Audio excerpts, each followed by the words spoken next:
Hello everyone. In this video I'm going to be showing you guys how you can use the check permissions tool on SharePoint. The check permissions tool is helpful in case you're trying to figure out why a member doesn't have access to a file or a folder or a site. So to do this, you just have to come over to the settings, come over to site permissions, come over to advanced permission settings. And then from here, we can come over to check permissions.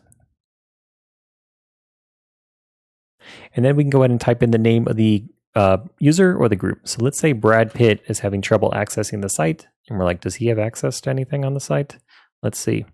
Nope. So Brad doesn't have anything. He doesn't have read, doesn't have edit, doesn't have contribute. So we know that we need to go ahead and add Brad to one of these groups. So let's say Brad just needs read access. So we can come over here to the Cyber Squad visitors, come over to new, go ahead and add Brad.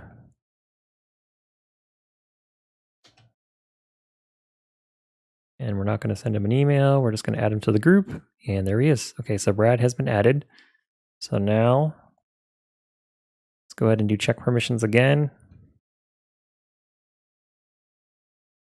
And Brad has read to the site. So Brad should now have access to the site.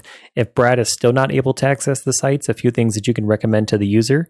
You can advise them to clear their cache and close their browser. You can also advise them to sign out and sign back into their account. So those would be the follow-up steps in case you add them to the group and they still don't have read access, or maybe they don't have edit access.